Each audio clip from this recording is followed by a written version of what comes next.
It's week 5. We love college football because you never know what can happen. It's College Fantasy Tonight presented by CampusToCanton.com. We had a show sheet. Got to cross all that out. Get rid of that. Georgia almost is upset by Missouri, so we got to change everything. Jahmyr Gibbs goes off. Quentin Johnson, they almost had 700 yards of total offense, and he has about 40 of it.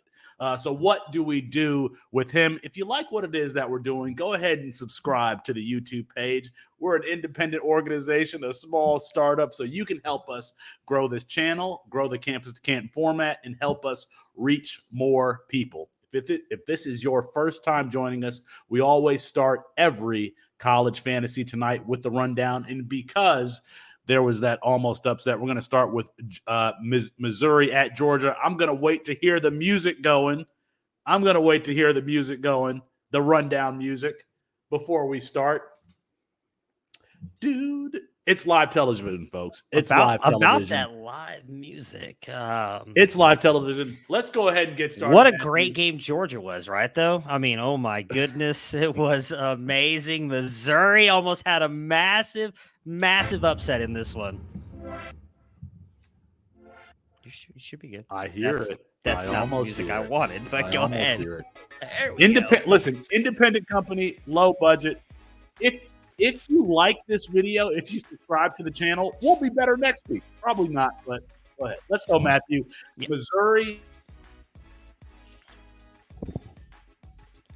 Okay, so Missouri almost upsets Georgia.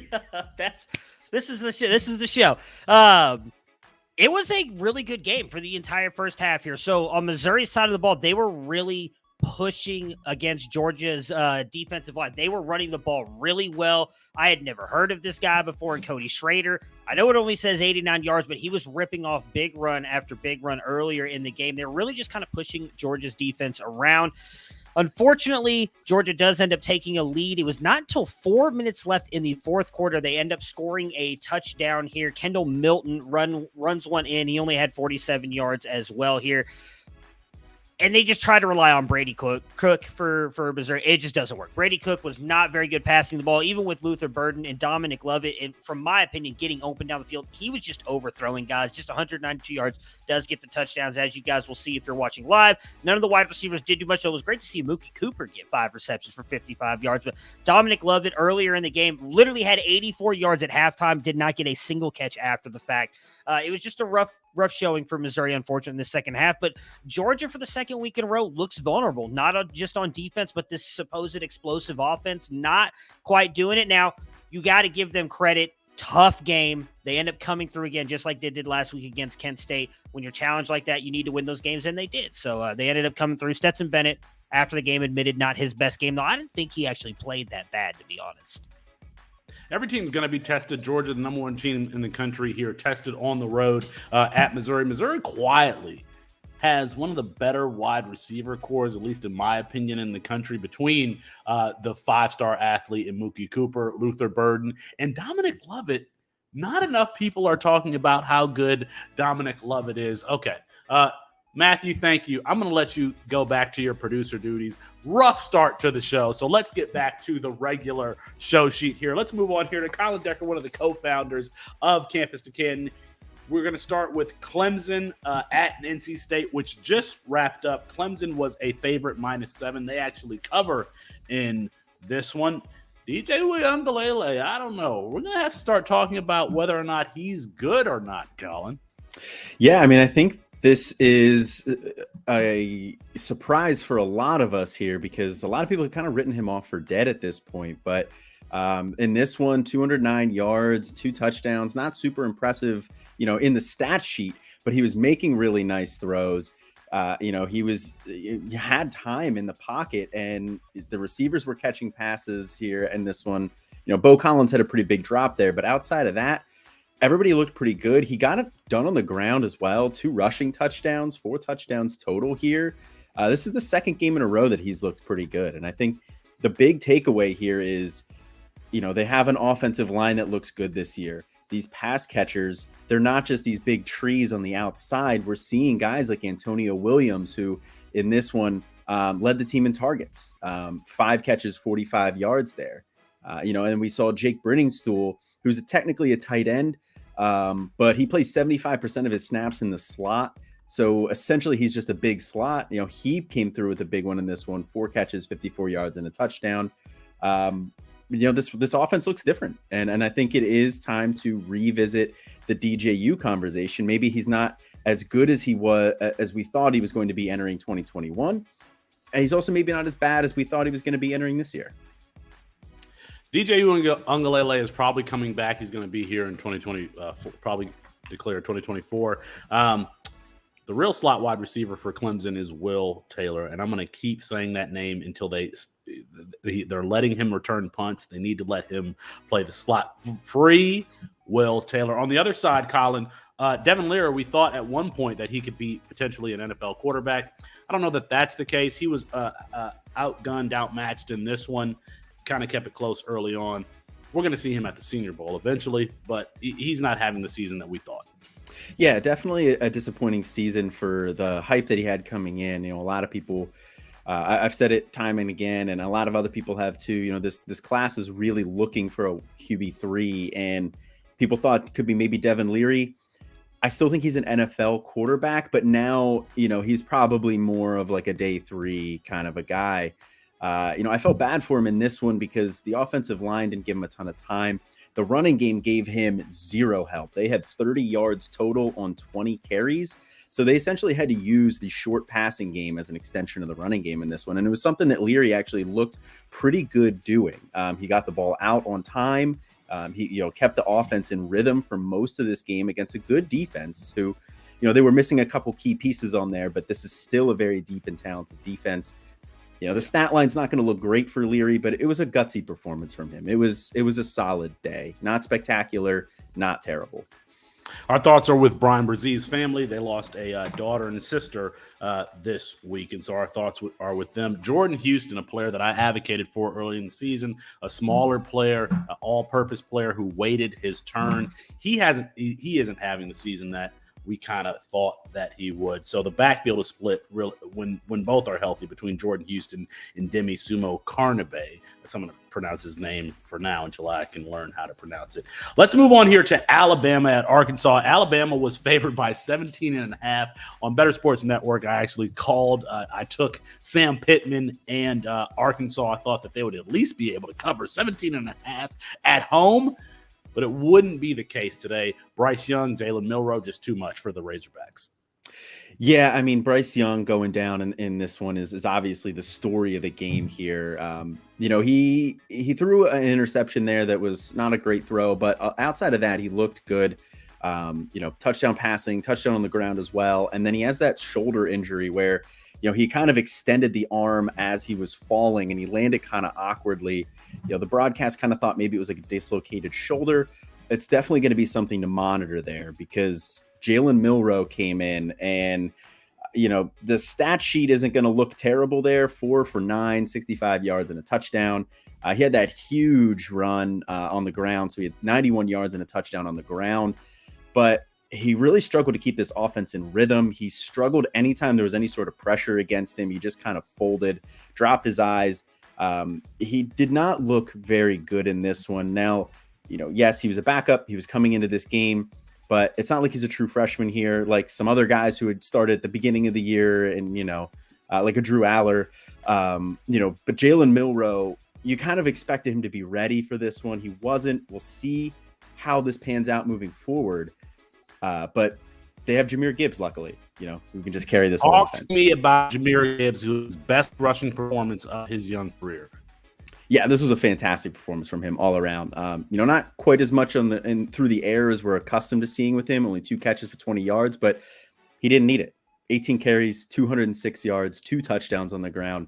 And he's really the big reason why Alabama won this game because they were up 28-0 when Bryce Young goes down, and then Arkansas just slowly chipped away. And fortunately for Jahmyr Gibbs and Alabama, he was able to salt the game away there with a nice touchdown run towards the end. The Alabama freshman wide receivers having an absolute night. Kobe Prentice, 3 for 92 and 1. Isaiah Bond, 2 for 76 and none. JoJo Earl, healthy but still backing up in the slot, 1 for 20. He scored a touchdown. Jermaine Burton, you're dead to me, 1 for 14. Trayshawn Holden, if you picked him as a starter, congratulations, but 2 for 14 in this one. This is really about the quarterbacks in Jahmyr Gibbs. They're making all the plays. They're going to have tougher tests later on in the season, but we're not really seeing a lot from the perimeter players, the wide receivers for Alabama, but they've got to develop. Freshmen got a lot of playing time in this one. The true freshman, got a lot of playing time in this one. They've got a lot of speed. If they can develop, they might be able to have some more explosive plays in the passing game than they've had up until this point in the season. Let's move over here to Arkansas. For a lot, KJ Jefferson, folks thought that he could be, maybe Cam Newton-esque, but just 13 for 24 in this one, 155 yards, got injured late and was pulled, didn't finish the game. He isn't the player that we thought he was, but Rocket Sanders is. Yeah, Rocket Sanders really had a great game in this one. And, if you follow us on Campus Life on the podcast with me and Austin, or even, in the morning show, the tailgate this morning, I said to sit Rocket Sanders against this very tough Alabama defense. Rocket Sanders didn't have a great game last week against Texas A&M. He comes out here in this one, 22 carries, 101 yards and a touchdown, adds 2 catches and 19 yards in the air. Very solid day against this Alabama defense. And he's looking like a guy that just kind of have to roll him out there every week. I mean, if he's doing it against Alabama, how much better of a defense is he going to face? After last season, Sam Pittman implemented a running back by committee, 22 carries for Rocket Sanders. He's been the bell cow this entire season. A.J. Green, 5 for 18. I like A.J. Green, a sub 10, 500-meter dash, but I think he's potentially a transfer candidate. He's from Tulsa, but he could probably play anywhere, low center of gravity, fast, athletic player. Keyshawn Jackson, 4 for 80. 4 for 48 and 1 touchdown. Jadon Hazelwood, remember him, a 5-star wide receiver, allegedly. 6 for 37 in this one. Trey Knox at one point was just as highly touted as one Traylon Burks, now converted to tight end. He might be a better NFL tight end than college player. So I would keep tabs on Trey Knox, who can declare after this season and enter the tight end class. Colin, thank you. We're going to bring you back for the panel, but appreciate your work on those 2 games. Let's bring in Nate Marquise for our CFF team. Listen, Nate is an OU fan, so of course we give him Oklahoma at TCU. Oklahoma favored by 4 in this one, Nate. They didn't cover. They didn't even sniff covering. What's the law? Murphy's Law? Anything that 24-55, Oklahoma goes down to TCU on the road. Yeah, anything that can go wrong will go wrong for Oklahoma. That's basically what happened here. So, man, it was a rough showing for the Sooners. I think they were down 41-17 at halftime. Dillon Gabriel started off the game very inaccurate. Then he got hurt, so things got worse from there. Theo Weiss got hurt. Eric Gray got hurt. The offensive line had multiple players get hurt. So it was just not a good showing at all for the Sooners. The one bright spot, I think we could talk about Javonte Barnes. Javonte Barnes had a fantastic game. He had over 100 yards and multiple touchdowns. So Marcus Major, 18 for 100 and 2 touchdowns. He added 2 for 14 through the air. Yeah, Marcus Major was out due to injury, so he did not see the field. Javonte Barnes certainly filled in very nicely there. And obviously with Eric Gray going down with an injury, he got even more run because of that. So I think that the problem here is we don't know what's going on with Dillon Gabriel and how long he's going to be out, if this head injury is going to be a problem, or if we're just looking at a 1 week thing. But Davis Bevell was absolutely atrocious running the offense as quarterback there. And Well, Nick there's Evers, targeting and there's attempted murder, and attempted murder was what should have been called on Dylan Gabriel because he was absolutely leveled in the head. A guy who's already suffered through a lot of injuries in his college career. He should not play next week or whenever Oklahoma plays next.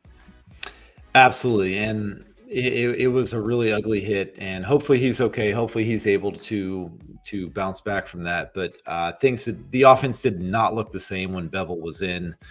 Nick Evers got 0 snaps. Booty got 0 snaps. It's concerning that the offense is unable to function without Dylan Gabriel back there. So that's a major concern. On the other hand, TCU looked absolutely fantastic. They could do 668 yards of total offense in this one. They could do no wrong. There was it was just absolute fantastic watching Max Duggan run this offense. I mean, he was on fire, and he was running the ball. He was passing the ball. Everything was just absolutely going his way as he was running this offense. Max Duggan, 23 for 33, 302 yards, 3 touchdowns. That was great. But adds 5 for 116 and 2. It's going to be hard. It's going to be very hard for someone to surpass Max Duggan for Player of the Week. Excellent game. Quentin Johnston, 4 for 41, no touchdowns. We need to talk about him later. They had 668 yards of total offense, and Quentin Johnston, an alleged first-round draft pick, only had 43 yards of it because he did add one carry for 2 yards. Tay Barber, a guy that you're not starting, 3 for 107 and 1. Gunnar Henderson, another senior, 1 for 62 in this one. Nate Marquise, Kendry Miller, we may not be giving him enough respect. 13 for 163 yards, 2 touchdowns, had 1 for 3 through the air. A bunch of other guys that you didn't start, but Kendry Miller, we might have him ranked too low. This is a guy that's one of the leaders in the country in yards per carry last year, and he's doing it once again this year. With Evans moving on, Bailey not showing out to be as great of a player as what some of us might have thought he was coming into the season. This is his backfield. He's been fantastic. This guy can flat out play, and he is somebody that has NFL size. He has good speed. He's shown to have multiple breakaway touchdowns this year. He's a chunk play guy. He actually catches the ball fairly well out of the backfield too. He is definitely somebody that we are not talking enough about.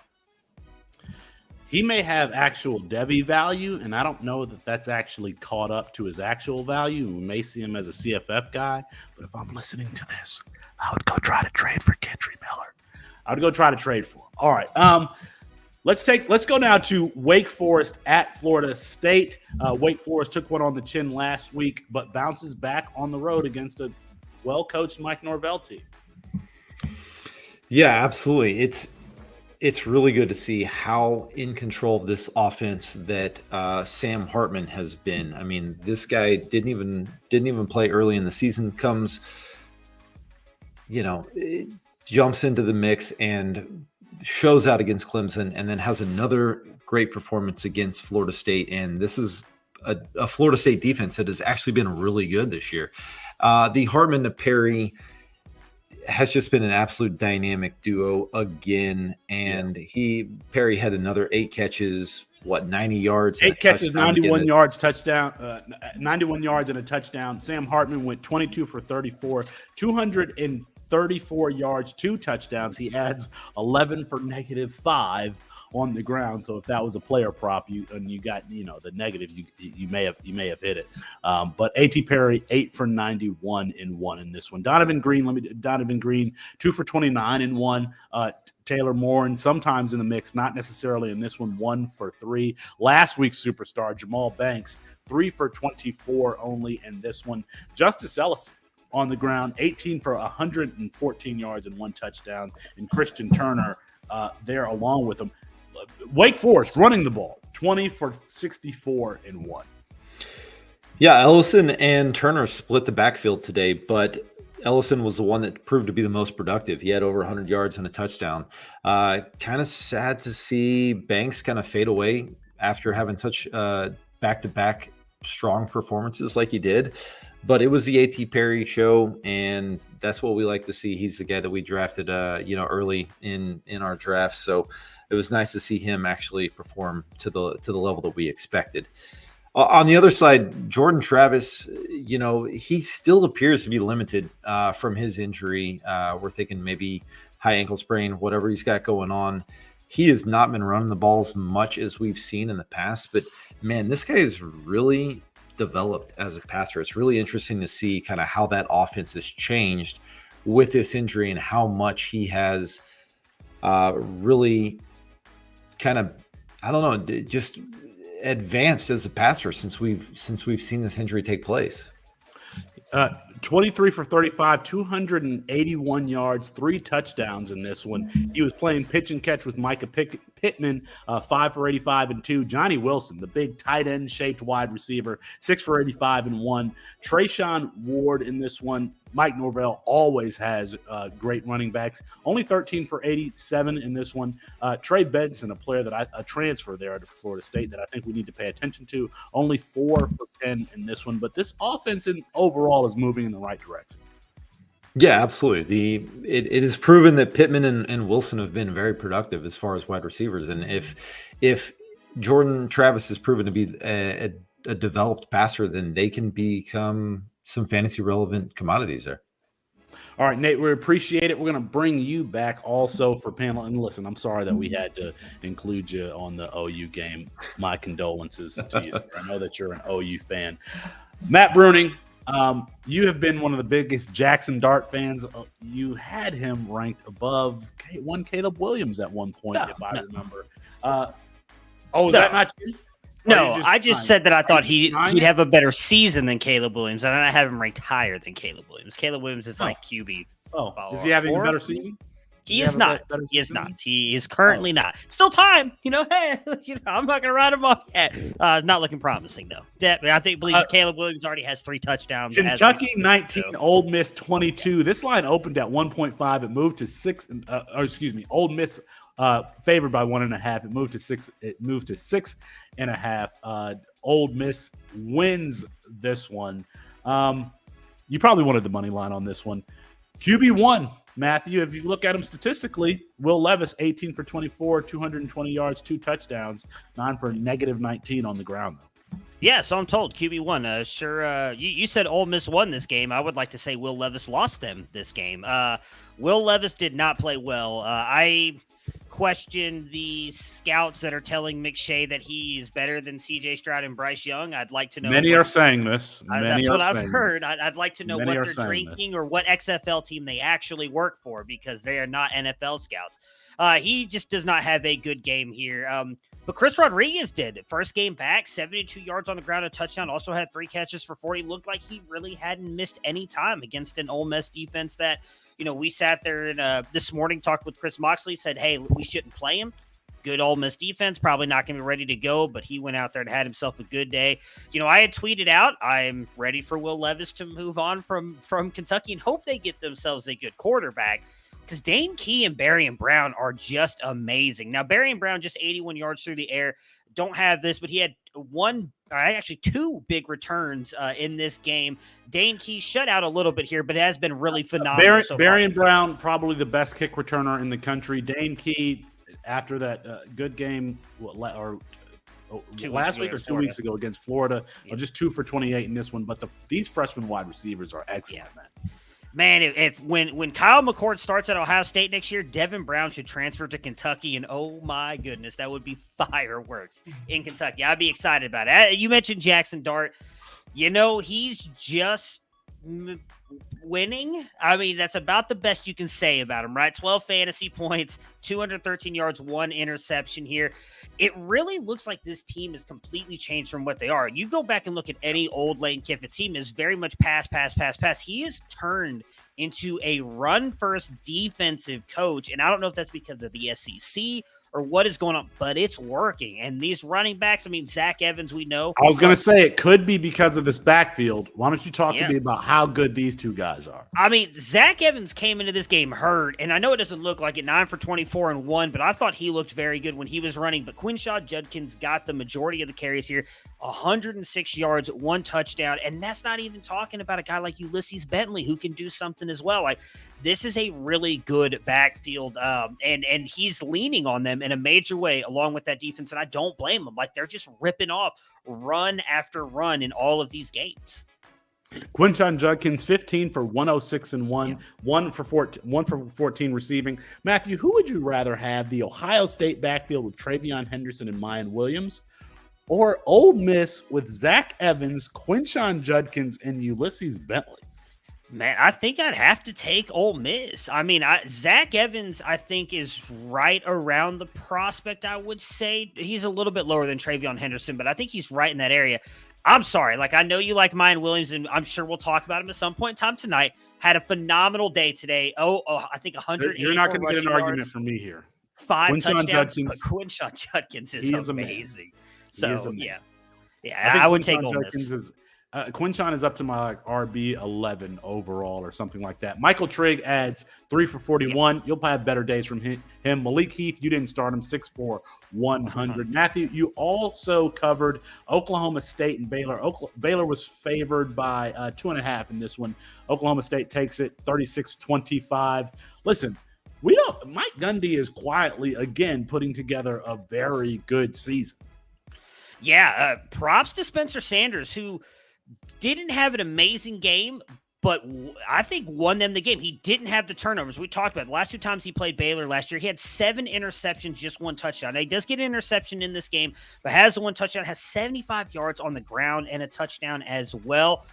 They went in there and they beat Baylor. And I thought at times Baylor looked like the better team. I thought they were going to win this up until about the 3rd quarter, when all of a sudden there was I believe it was a kickoff return for a touchdown. Then Blake Shapen threw a really bad interception that just kind of turned things. But I actually think going to the Baylor side, Blake Shapen played fairly well. I've talked about Austin Novosad, who's a freshman coming in next year for Baylor, might have a chance to start as a freshman because Blake Shapen, in my opinion, up until this point, had not played well, but he had made some really good throws in this game, especially to wide receiver Monterey Baldwin, who I know Nate had tweeted out might be the fastest guy in all of college football. I mean, 174 yards and 2 touchdowns. He's made a couple big plays, not just this week.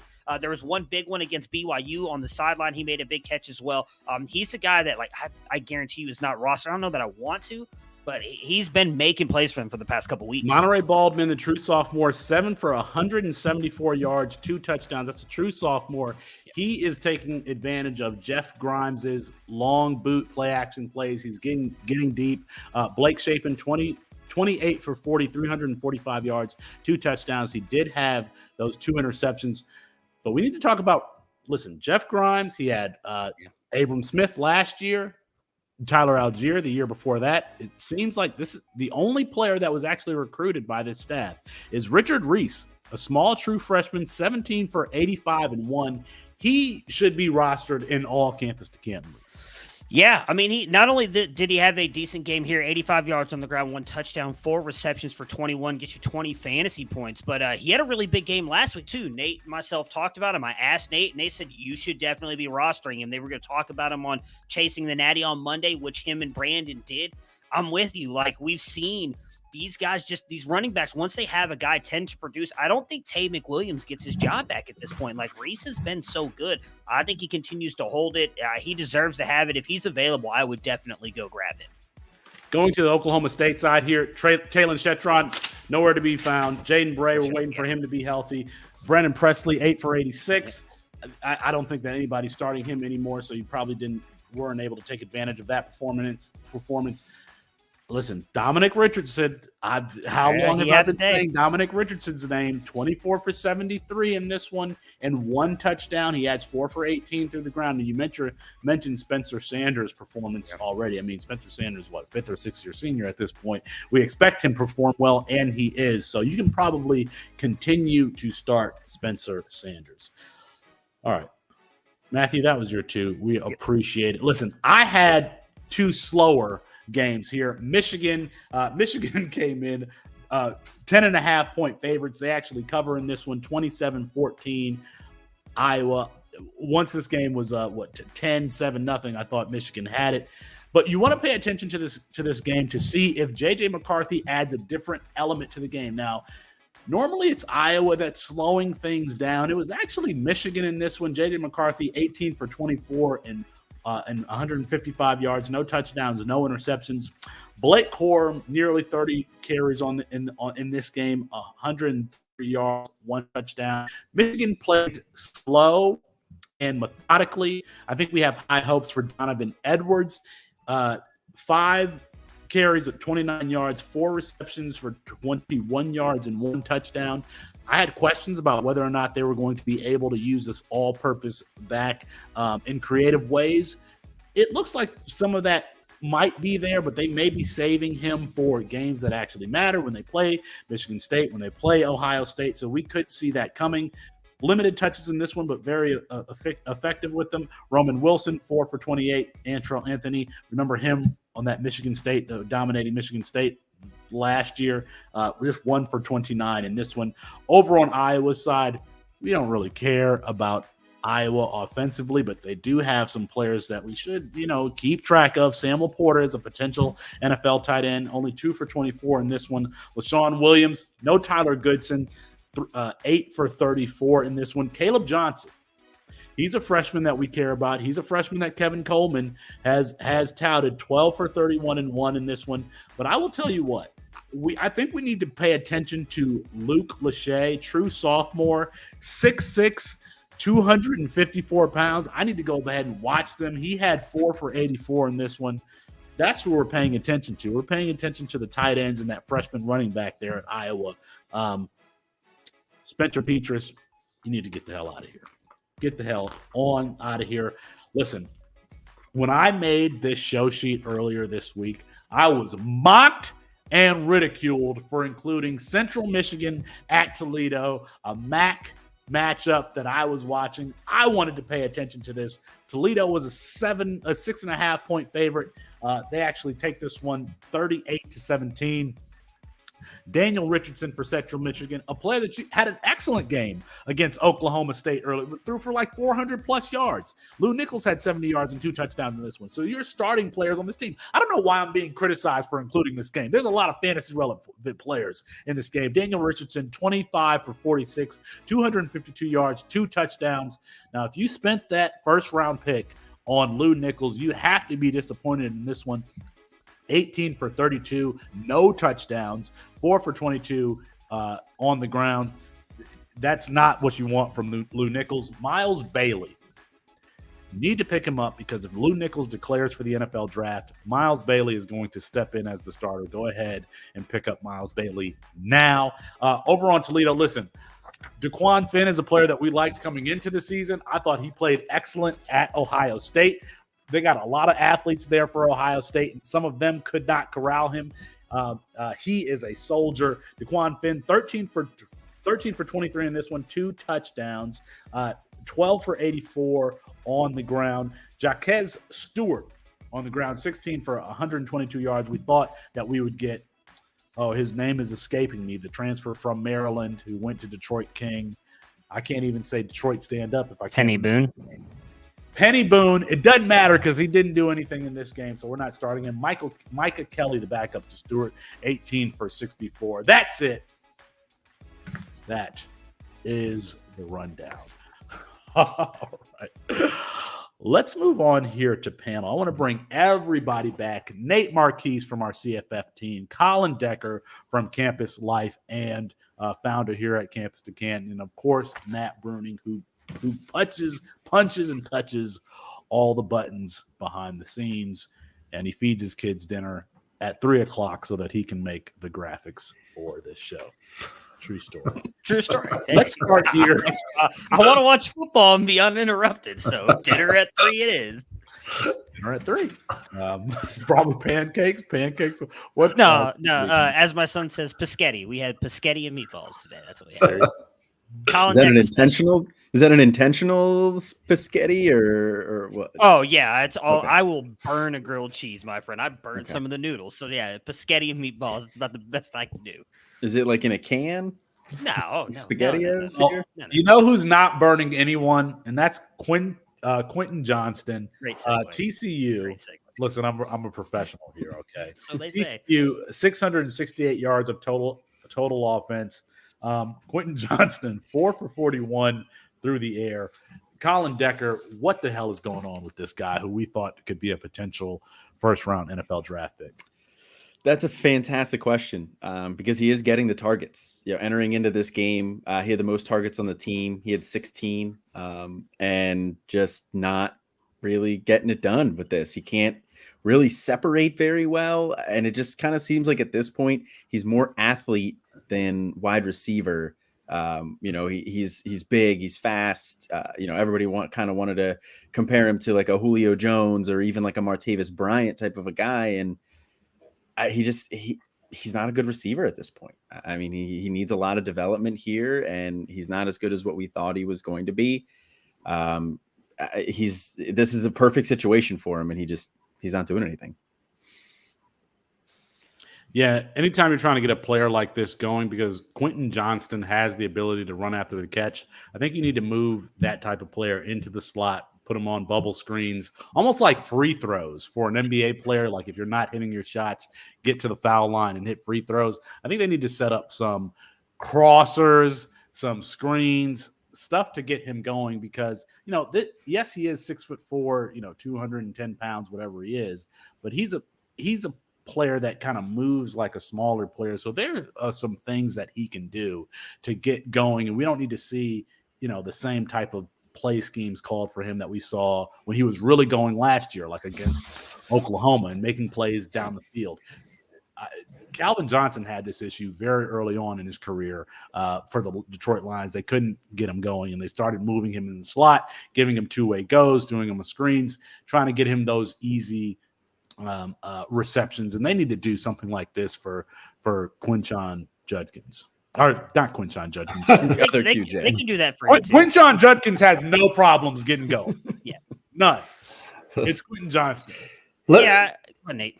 I was just going to say, we're always on the lookout for the next wide receiver that's going to transfer over to that big time program, whether it's USC, Alabama, I don't know, whatever the next one is. Is there any chance that his stock has fallen so much that maybe he sticks around one more year and becomes that guy? He becomes that, the guy that Jordan Addison is basically right now. Is that a realistic possibility for him? Yeah, or Jermaine Burton. I think so. I mean, is he gonna? He's not gonna get. Could he be the next? Could he be the next wide receiver that also sucks again? Like, yeah, I don't see him getting a first round draft grade. So I think he would probably come back. I think he believes he can. The weird thing for me is Colin just mentioned he's not producing this year with these targets. Like, we've seen him, though, do it when he was healthy the past 2 years. Like, he produced. Really, the only thing that held him back were injuries. And now, all of a sudden, he's healthy. He's out on the field, and he's doing nothing. Like, I don't know if maybe we propped him up in the fantasy community too high because we saw how special he could be.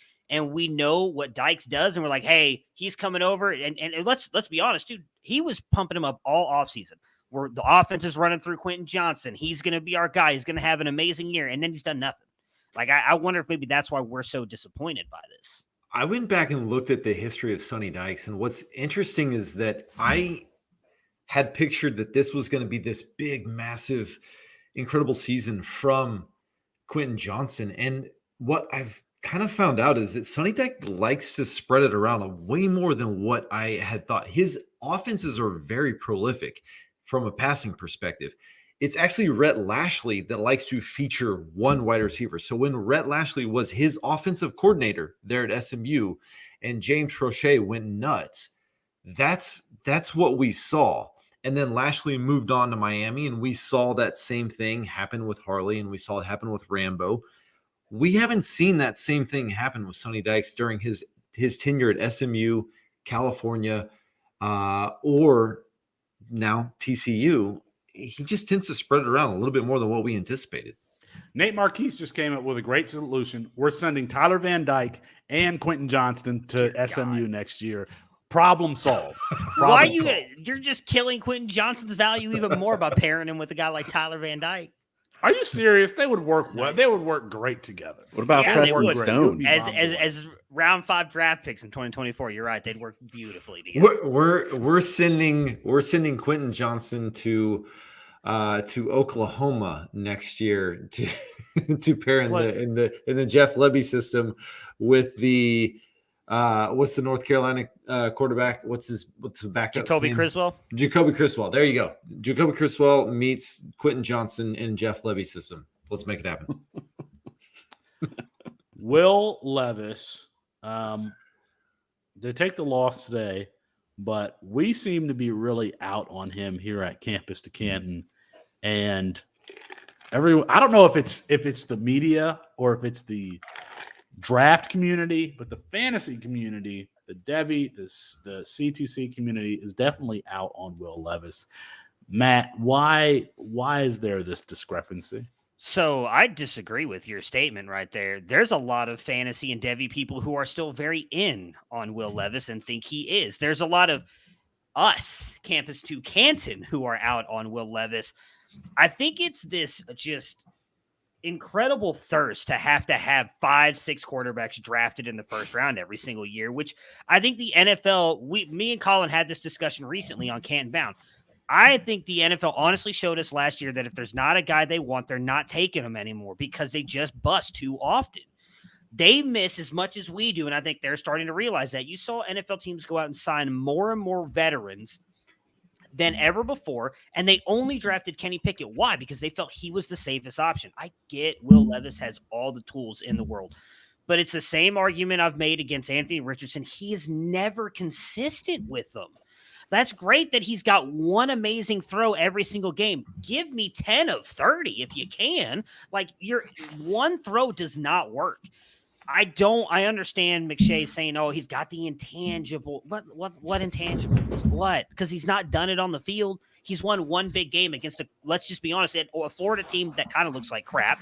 And Anthony Richardson was probably injured, and he was limping a little bit in that game. So for me, I don't get it at all. Unless he goes out there and absolutely just tears it up the rest couple of the weeks. I don't know if he even declares. I think he should come back because I do not think he's ready yet. That's why I'm out on him.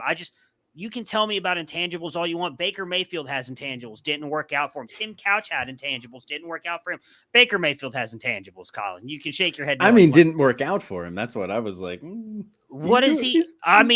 He's been fine. He's an NFL quarterback. He was a first-round draft pick. He was taken. Yeah, but what did he do in the NFL? Unfortunately, nothing. I don't know that that's all his fault. No, he was not. He was not okay. Colin, who's a better prospect, Will Levis or Sam Howell? Sam Howell, in my opinion. I mean, I didn't understand why Sam Howell fell so much. I mean, there's some rumors about maybe like an injury or something. That one always really baffled me because I liked Sam Howell as a prospect. I thought he had a nice arm. I thought he operated that system really well. You want to talk about intangibles? That dude has it. He could also run too. I don't understand what happened with Sam Howell. With Will Levis, you see the tools there. You don't see any consistency, like Matt was saying. And a lot of his yardage does come on some of these like shorter routes to some of these like yak speedy wide receivers like Barry and Brown today. He benefited a lot from Wan'Dale Robinson last year. They used Tavian Robinson in kind of like a short area too. Now he does throw it deep well sometimes to Dane Key, but that's pretty spotty. He operates better short and just very inconsistent in the intermediate and deep area.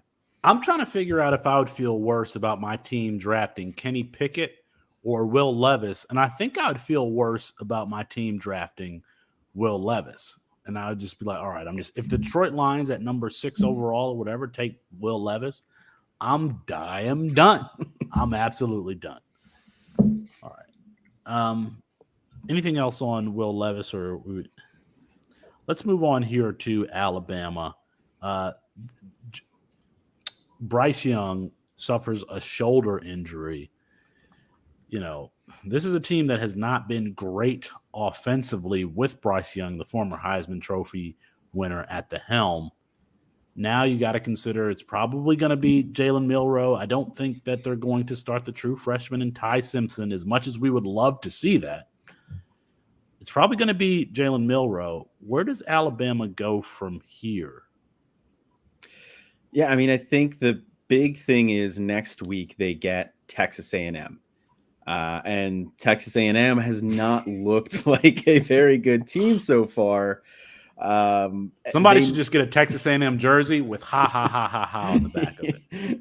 They may not really need Milroe to be good next week. You know, like Jahmyr Gibbs, they can put it on his shoulders. Jace McClellan, also a very good running back too. You know, they can work this with the ground game and use Milroe to kind of complement that. And I think they can get through that A&M game.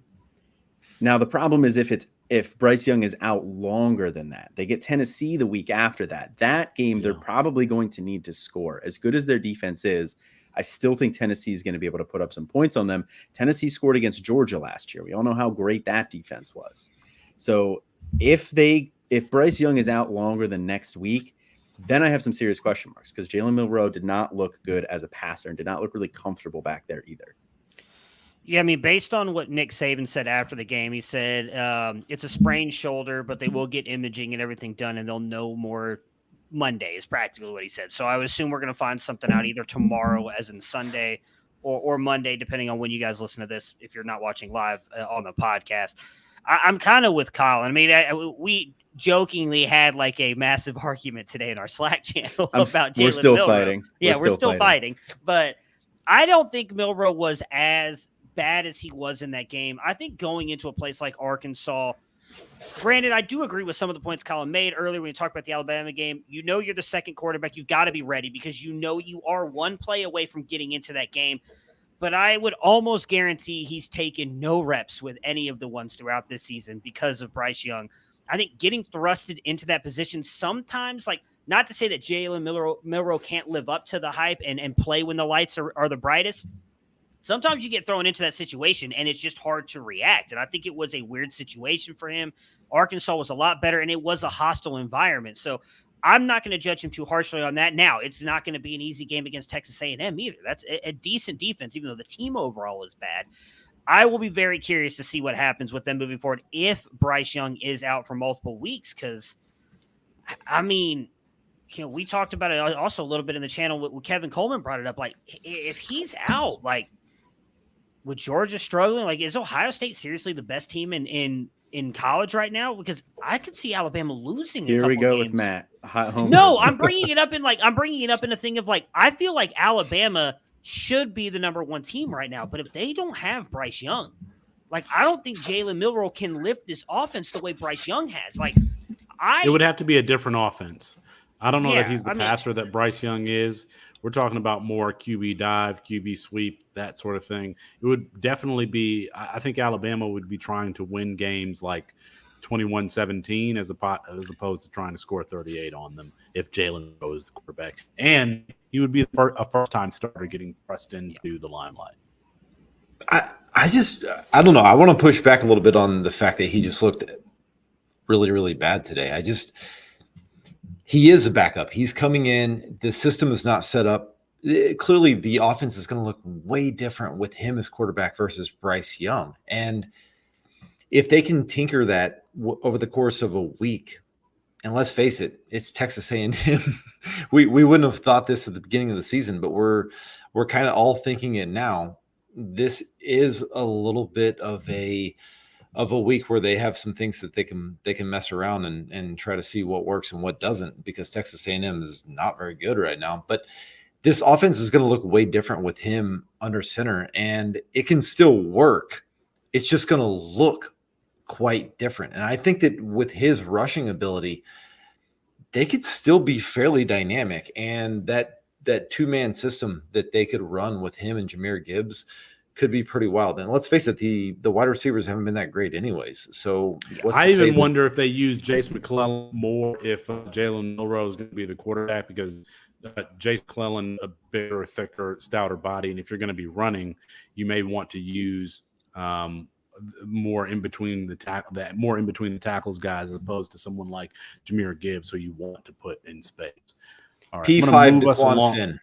P5 to Quan Finn. This is what we could see. There you go. Hey, There you and go. I just want to say I'm 100% with you, Nate, and I'm glad that you said that because there's a lot of discourse about that. Go ahead, Felix.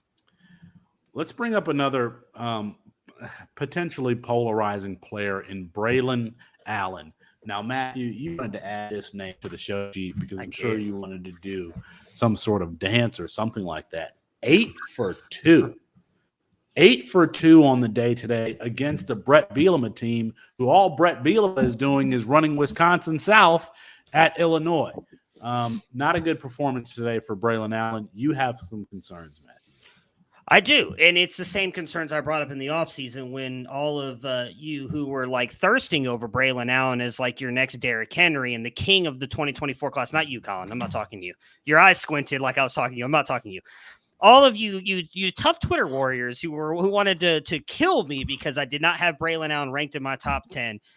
I understand this is picking and choosing stats, but I'm going to do it anyways because it's my show and I can do that. 34.6% of his yards came on his only 3 big runs this season. Now, that doesn't sound like a lot, right? Argument. Here we go. Okay. That doesn't sound like a lot, right? You're like, oh, well, that's right. 34%. That's not even 50%. Then you go look at the other 3 running backs in this class. Will Shipley, 24% of his yardage has come on big runs. Travion Henderson, 18%. And the person who we, or at least I have argued, as Chris Moxley has, who should be over Braylon Allen as the true running back 2 in this class, Raheem Sanders, 11% of his yards have come on big runs. Braylon Allen is thriving on his 3 big runs of the season. Outside of that, he is averaging 4 yards a carry with a Wisconsin offensive line that is ranked in the top 10 of college football. But you want to tell me that he's got great footwork, that he's got incredible vision, that he is this incredible running back. He is not. He is still a project. I'm not saying he can't get there, but all these people who are saying that he was drafted in the first round of C2C drafts this year because he was better than Travion Henderson, I was told. He deserves to be better than this player, better than that player. Like, it's ridiculous. And I'm going to end up being right, and I'm going to enjoy that victory lap at the end of the year. I just wanted to have that on record for at the end of the year when this happens. How's your shoulder? Braylon Allen. It hurts, Braylon man. Quinn Ewers, Braylon Allen. Quinshon Judkins. Quinshon Judkins. Like, I'm carrying this damn network, and it hurts. Go ahead, Felix. Sorry.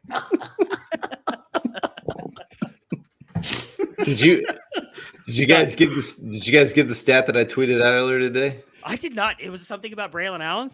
Yeah. Tommy DeVito, the quarterback for Illinois, had more rushing touchdowns than Braylon Allen had yards today. Tommy DeVito had 3 rushing touchdowns. Braylon Allen had 2 yards. Two notorious running back haters just running around here giving each other high fives on this show. 23 Braylon Allen, 23 for 165 yards and 1 touchdown against Ohio State.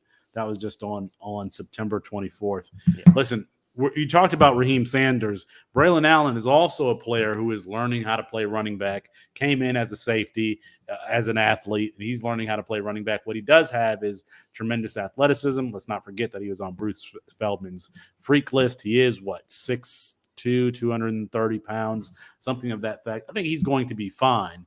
Everybody knows when you play Wisconsin, they are going to run the football. You can load the box. They don't have a quarterback or a wide receiver, quite frankly, that can threaten you. Giovanni McCoy, the redshirt freshman at Idaho, I would be looking at him if I needed a quarterback and if I was a FBS school that needed a quarterback. Let's go reach down to the FCS and pick somebody. That's who I would. So, all right. Any other hate for Braylon Allen? Colin, you haven't said anything.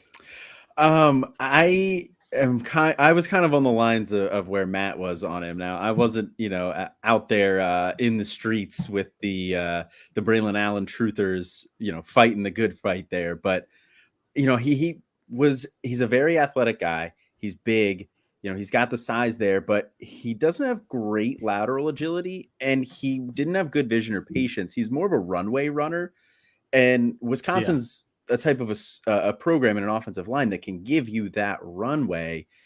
But even this year, we're not really seeing it with him. He's a guy that, as Nate pointed out in our chat here, he is only 18 for anybody who may not have known that.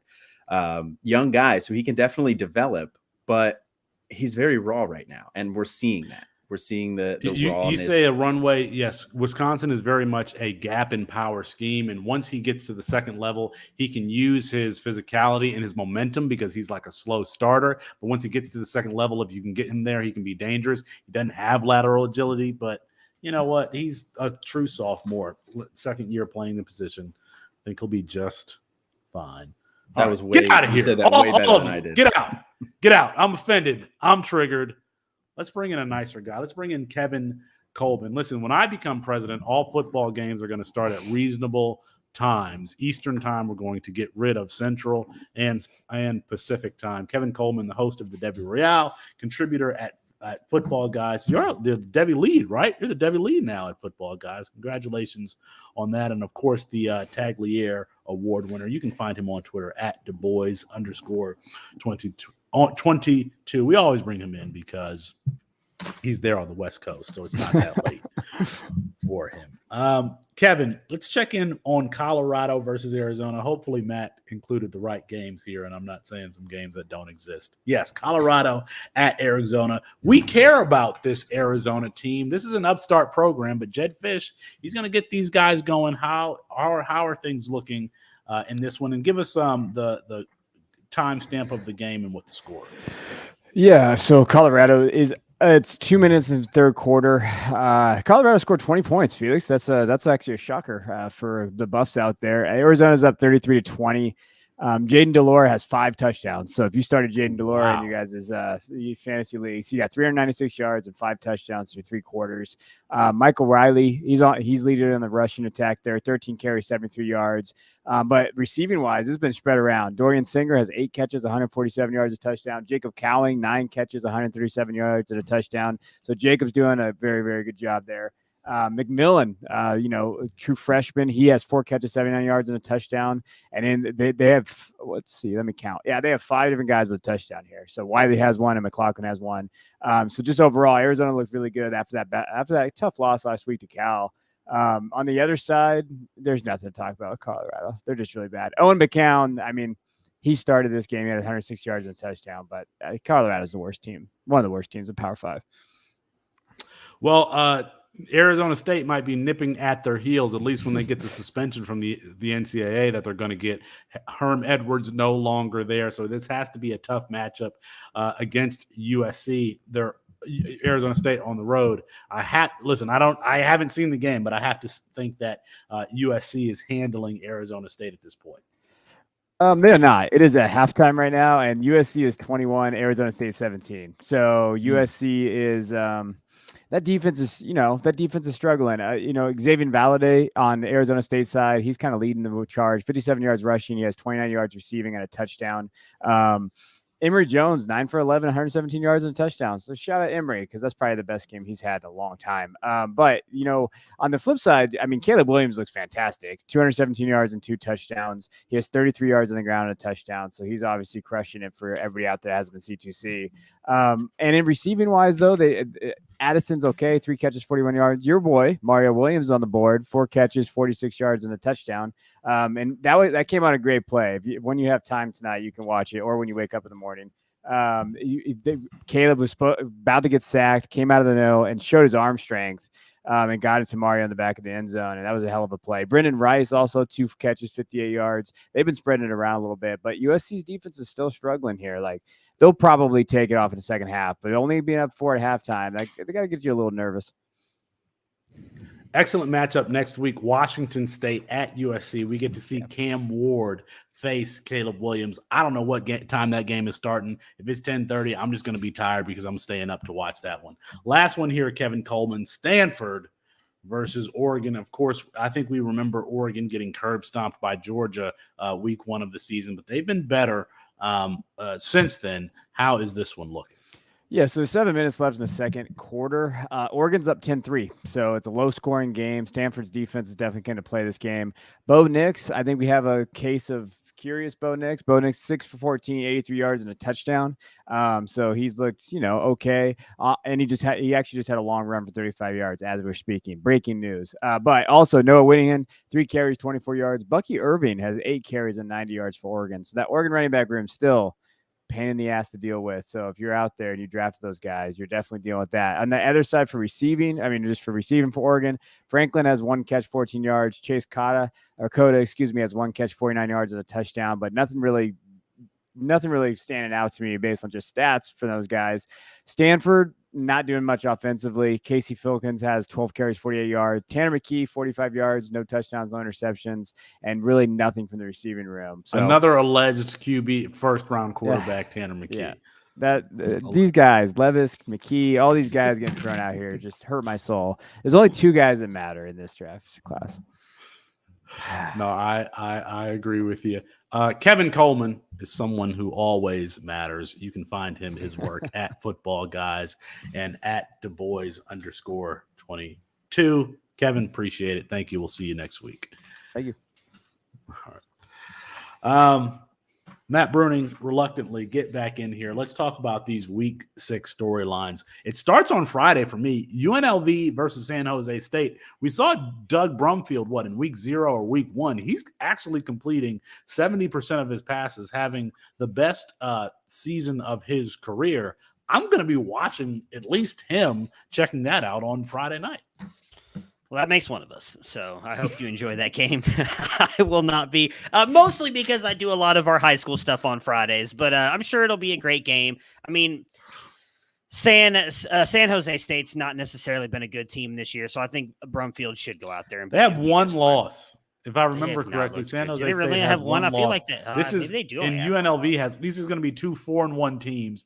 I'm going to be watching this game. I'm going to be watching Doug Brumfield. I think that he has a lot of tools. Whatever. That's not what we're paying attention to. What we're paying attention to is the return of Quinn Ewers in the Red River rivalry. Texas at Oklahoma. This one was a shootout, a classic last year when Caleb Williams took over for Spencer Sanders. We get to see another high-profile quarterback in this one, and your boy Quinn Ewers.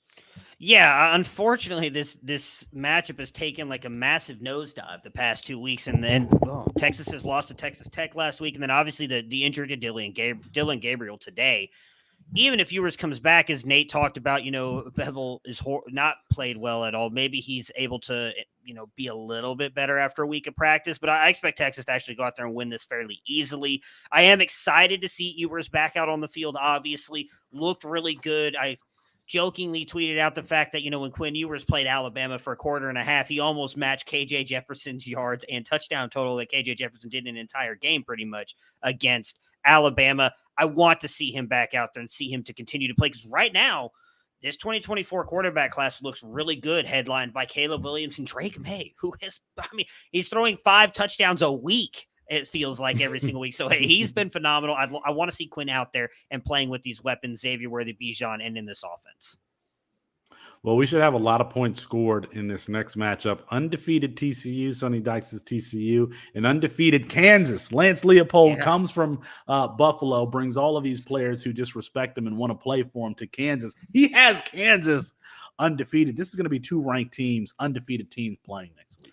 Yeah, not that this really matters for us, but College Game Day has already announced that's where they're going next week to Lawrence, Kansas for this game. I think it's going to be a great game. If they can get Jalen Daniels up, this could be a shootout with Kansas and TCU, especially with the way Sonny Dykes' offense has been putting up points these past couple of weeks. So I am excited for that game. It is definitely a game I'm sure we will talk about next week on College Fantasy Tonight, and a game that I will be paying very, very close attention to. I believe is it the late night game? I was trying to pull that up really quick. I think it might be an early window game. So regardless, it might be a 3:30. It might be a 3:30. It will be a game that I pay very, very close attention to, just because I think it's going to be a fun matchup. Yeah, another fun matchup. Anytime Zach Kitley's got his offense on the field, we want to watch them. The Texas Tech Red Raiders are on the road against Oklahoma State. Again, Mike Gundy, quietly, unheralded. We talk about Lincoln Riley. We talk about Ryan Day. We talk about Nick Saban. We talk about all these other coaches. We never put Mike Gundy up there, maybe because he hasn't had the big win, the playoff win or the national championship. But he's putting together a good season. This should be a fun game also. Yeah, and I think it's a massive game for him, too. We talked a little bit this morning on Better Sports Radio. Moxley and Austin Nace and I, we were talking about teams that you would bet on outside the top favorites to possibly win some money. And I brought up Oklahoma State. I mean, they were literally inches away from making the playoffs last year. If they don't lose to Baylor on that goal line stand in the Big 12 championship, I think they get into the playoffs. They just beat Baylor, so they got over that hump. Right now, they're, I believe, the only other Big 12 team besides Kansas that are undefeated. So if they can continue to run this and get into the Big 12 championship and go in, like, they're going to be a playoff team. And all you got to do is get into the playoff to win some money. He's been very good for a long time. I believe he's only had one in the past decade losing season, maybe two, but he's been very, very consistent. As you mentioned earlier, we talked about this game. Spencer Sanders has really stepped up his play, being like a 5th, 6th-year senior. I'm excited to see what he's able to do with this team. His defense has really looked a lot better after that first week against Central Michigan, where Daniel Richardson just tore him up. They found a way to win that game. This defense has really kind of turned it around after losing Jim Knowles, the coordinator, and has looked really good. Listen, people are going to make fun of me because I'm looking forward to some of these MAC games. I'm looking forward to Kent State at Miami of Ohio. My former head coach, Chuck Barton, at home against Colin Schlee's Kent State team. Colin Schlee's a very good quarterback. I think that he's worth the price of admission. I want to see him. And is Mac Hippenhammer still at Miami of Ohio? Who knows? It's going to be a lot of points scored. That is one I want to watch. One that you are going to be watching, Matthew, is Ohio State on the road in East Lansing. That's how we know that fall is here. Ohio State takes on the Spartans. Yeah, I mean, obviously, I'm very interested to see how this game looks. Michigan State, their secondary is all but a rumor at this point, so I expect C.J. Stroud and these wide receivers to be able to put up points, but we're likely not going to see JSN again, so what and how do they challenge them? Will we get Henderson back, or will Mayan Williams continue to just completely be on a tear for this offense? I want to see said his name. What we talked about him earlier. I brought up that he tied the touchdown record. I'm just very excited to see what this offense looks like again against what could be a decent test for them, as they probably are. They're trying to ramp up for their big test, which is Michigan at the end of the year. And then just two more here. I mentioned this with Kevin. Washington State at USC. I think other than the Red River rivalry, this is my favorite game of the week because we have two offenses that should be able to put up a lot of points. Yeah, we talked a little bit about this again this morning as well with Cam Ward. He's looked better and better every single week. Now, Austin, we have a group chat. Austin mentioned he was making some kind of boneheaded plays earlier today, but I think that just comes again with getting more and more reps. The transfer up from Incarnate Ward, I know we've talked about it on Debbie Debate. That's a big move, but again, he's looked more and more comfortable every single week. And as Kevin just mentioned on here, like USC's defense still not looking good. Oregon State was able to kind of put points on them and hold them down. I would be very curious to see if this ends up turning into a shootout. If Cam Ward and this Washington State offense could possibly pull the upset on USC. Cam Ward, I love how graceful he is in the pocket. Tony Romo-esque as far as an escape artist, and kind of he'll flip the ball. He makes plays, and this is a Cliff Kingsbury, Mike Leach system. So if you haven't watched Washington State yet this year, they upset Wisconsin earlier in the season. Stay up and watch this one.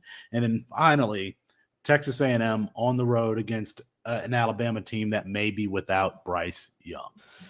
Yeah, I have a feeling this game's just going to be bad, if I'm being honest. It looked like a great game when we started off the season. Can Texas A&M go back in there, pull the upset again, this time in Tuscaloosa, or will Nick Saban be able to get the revenge on Texas A&M? We didn't talk a lot about Texas A&M today because they got blown out by Mississippi State, but Max Johnson gets injured, so we might see Haynes King back at quarterback. He was not good for them earlier. There's a possibility we get Jalen Milroe here. Like, I expect Alabama to probably win this fairly easily. But I think the big thing we want to see is if Bryce Young is out, and they now say he's going to be out for multiple weeks, what this offense will look like with Jalen Milroe. Because as Colin brought up earlier, they have some tough matchups coming up, including a Tennessee offense that will be able to put points against this defense that is not quite as good as they were last year. Celebrating 35 years today. Help me celebrate. Go ahead and subscribe to the YouTube page. Subscribe to Campus to Can on Apple Podcasts. That'll help a lot. All right, everybody. We'll see you next week. Happy birthday. Good night.